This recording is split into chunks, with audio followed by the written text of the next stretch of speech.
I'm Sam Shocker. We start with breaking news out of Washington, D.C. U.S. House lawmakers have given the final approval of a bill that will end the Department of Homeland Security's record shutdown. The bill will reopen the DHS without providing new funding for ICE or U.S. Border Patrol. Instead, Republicans will attempt to fund those agencies separately. Other DHS agencies, including FEMA, the Secret Service, and the TSA, will be funded through September 30th, the end of the fiscal year. The bill now heads to President Trump's desk for signature, and once signed, it will put an end to the 75-day record-long shutdown. Well, today's the day we've been hoping for, getting some more significant showers depending on where you live in the state. Snow also expected to hit the mountains. This is a live look over downtown Denver right now.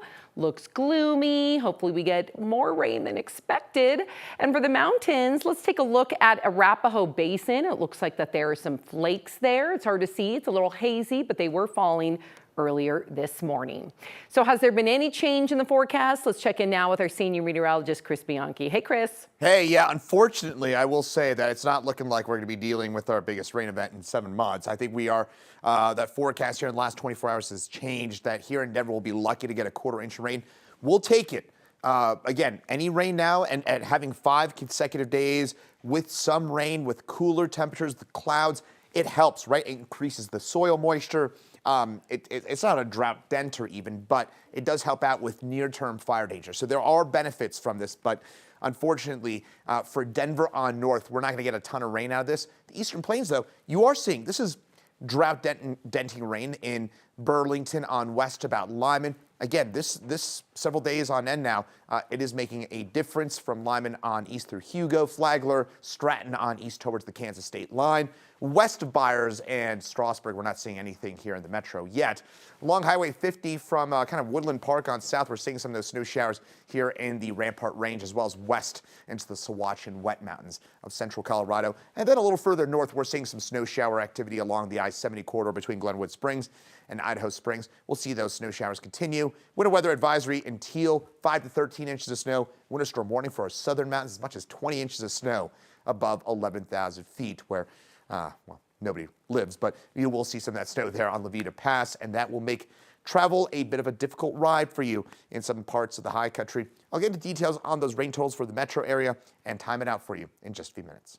All right, Chris, thank you. A positive update on the Aurora police officer who was stabbed in the head earlier this month. He is now out of the hospital. APD shared this picture of Officer Mark Moore yesterday as he was being released. They say he underwent several surgeries and nearly 2 weeks of rehab. He was seriously injured while responding to a call nearly 3 weeks ago about a man experiencing a mental health crisis. Police say that man stabbed Moore and his canine before Moore shot and killed him. APD says that the officer still has a long way to go in his recovery, and his canine is doing okay. A federal court in Denver ruled the city of Aurora cannot be held liable after a former officer attacked a woman while he was suspended for shooting someone else. This case goes back to January 2023. A woman accused Officer Douglas Haroon of punching her while she was walking her dog off leash, and continued to punch her even after she fell to the ground. He was already on leave at the time of the attack and was then fired and charged with assault. Haroon later pleaded down to a lesser charge. The woman sued him for excessive force. She also named the city of Aurora, claiming its policies for officers who are on leave contributed to his, quote, unconstitutional conduct. The city argued Haroon had been placed on leave and directed not to take any, quote, action as a police officer. This week, a panel of judges sided with the city. Concerns surrounding license plate tracking surveillance cameras like Flock have led communities to work on restrictions.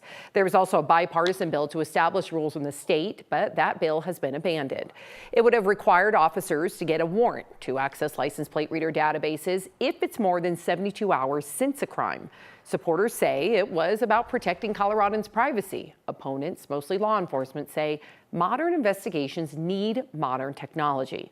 The main sponsor, Democratic State Senator Judy Amay-Bele from Boulder, says she pulled the bill because it didn't have enough votes to get out in front of the Senate.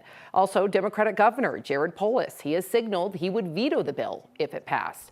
Amay-Bele wants to bring the bill back next year when Polis is out of office. We will spend more time sharing what the bill does, what it doesn't do.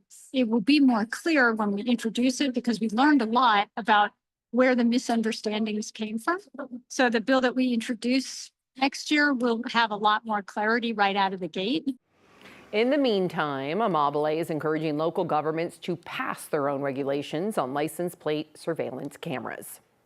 The developers who filed plans to demolish the Asia Center strip mall on South Federal Boulevard and then replace it with apartments and retail space has been hit with complaints. A lawyer for the developer explained why it hadn't already been discussed with those tenants. There are no finalized plans, no set design, and no determined outcome. What has been circulated publicly came from an exploratory early filing to understand technical requirements. It was not meant to communicate the full scope or intent of the work. The mall isn't considered just a commercial property. It is known as a cultural home base for Denver's Vietnamese community. The lawyer added that once they have more plans set, they will discuss it with the tenants and get their input. The city councilwoman covering that area says a town hall is also being planned.